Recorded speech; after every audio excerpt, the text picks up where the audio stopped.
Porque os fundos internacionais, pensa que eles são como se fossem times de futebol. Eles têm lá os olheiros deles olhando e rastreando o mundo inteiro. Tipo, radares, assim. Oportunidades, onde estão.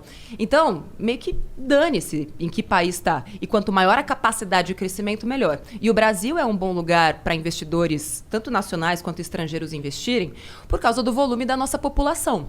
Quanto maior é a sua população, maior é a sua capacidade de escalar o negócio. De escalar o negócio. Como um podcast como esse, por exemplo. Cara, tem milhares, milhões de visualizações. Pode ser que na Argentina, ou pode ser que no Paraguai, por mais que vocês atingissem o mesmo percentual comparativo da população, vocês não atingiriam tantas pessoas. Logo, o que vocês recebem de patrocínio não seria o que vocês recebem aqui. Então, quanto maior é a população de um país, maior é a capacidade daquele negócio escalar e mais dinheiro você vai receber. Entendi. Faz sentido pra caralho. Esses investidores aí, eles geralmente são, por exemplo, pessoas comuns que ficaram... Não, o que eu quero dizer com isso? Os investidores? Não. Porque assim, esses investidores aí, por exemplo, a gente tá falando de pessoa física. Não necessariamente. Podem ser em grupos econômicos. Depende do volume de capital que você está falando. Tem investidores anjo, por exemplo. Os investidores anjo são aqueles que geralmente entram no começo do negócio.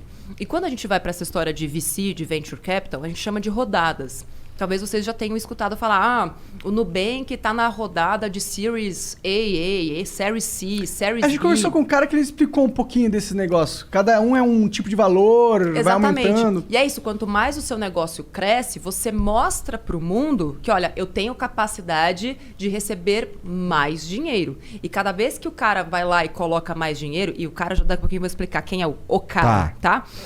Cada vez que vem um fundo, por exemplo, colocar mais dinheiro, ele também está acreditando que com aquela grana que ele está colocando, o negócio vai escalar.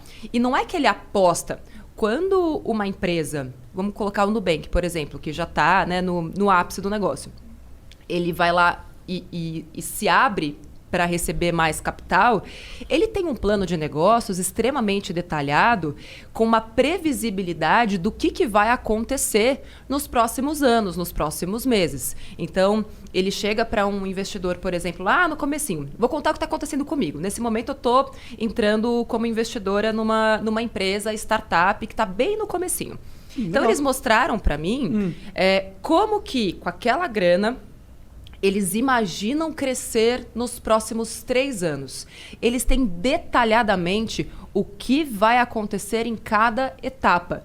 E é claro que ao longo do caminho algumas coisas podem mudar, mas é como se fosse uma hipótese. Se tudo que eles colocaram ali acontecer, então a capacidade daquele negócio de escalar daqui a 3 anos é gigantesca. Então, isso me mostra que faz sentido eu colocar o meu capital ali dentro daquela empresa. Eu falo, beleza, vamos apostar. Só que eu estou no comecinho, estou entrando bem, né, no comecinho da empresa. Quando a gente for fazer a próxima rodada, se tudo der certo, a grana que vão colocar vai ser muito maior.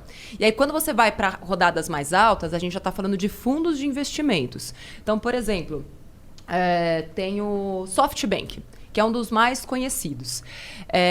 São fundos bilionários, trilionários, muitas vezes, que estão lá com muito dinheiro e são empresas que se conectam para formar um fundo. Tem alguns fundos que olham para setores específicos. O SoftBank, por exemplo, investe muito em empresas de tecnologia ligadas a mercado bancário, financeiro, edtechs, Esse SoftBank é um negócio chinês, não é? SoftBank, se eu não me engano, é chinês ou japonês. Eu conheci o CEO deles. Eu lembro de ter visto uma reportagem do CEO deles, que era um cara famosão lá. Isso. E era a primeira vez que iam dar tanta grana para um cara, alguma Exatamente. coisa assim. Eu participei 2 anos atrás de um evento bem bacana chamado Brasil at Silicon Valley, que foi lá no Vale do Silício. E ele estava lá. E foi legal porque ele estava contando o que ele enxerga nas empresas.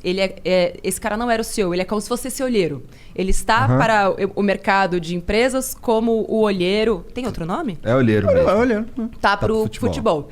E ele está falando, olha, nós estamos agora disponibilizando 5 bilhões de reais para a América Latina.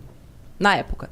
Então é isso, tipo, se você tá atento a tudo isso, o SoftBank tá Tem 5 bilhões de dinheiro aí que podia ser meu. Para 2020. Só 2020? Só 2020. Então eles já gastaram essa grana aqui no Provavelmente Brasil? sim, provavelmente sim. Só que a América Latina é grande, né?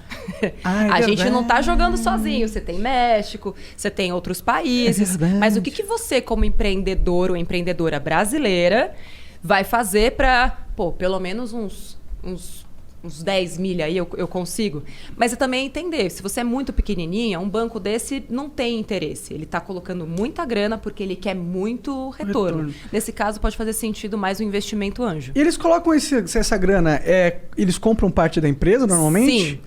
Normalmente, sim. Depende muito do tipo de acordo que você vai fazer. Então, por exemplo... Tu agora é sócia dessa startup que você está... O que a gente faz?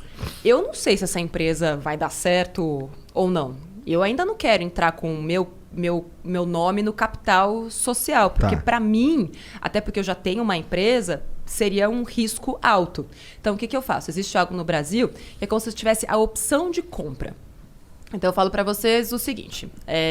Monark, eu quero comprar 20% aqui do Flow Podcast, mas para isso acontecer, eu quero ter reservado 20% e eu garanto agora já para você, como se fosse um empréstimo, 300 mil reais por 20%, eu sei que é pouco, mas já tô pechinchando. Tá bom. 300 mil reais. A gente é ciumento. E daqui a... Por isso que ele tá te perguntando. Porque pra gente captar um bagulho desse aí, a gente ia ter que ir no psicólogo, tá ligado? É que tem que ter um porquê. Se não tem porquê, não tem porquê fazer. Eu até hoje não tenho sócio na minha empresa. Eu sou a única sócia da minha empresa. Eu também sou assim. Tipo, pra que você vai fazer? Eu tô muito bem sozinha. Só do que mal acompanhada. E aí eu falo, beleza, só que pra eu entrar com o meu nome aí mesmo, daqui a 2 anos essa empresa tem que estar faturando pelo menos 20 milhões por ano.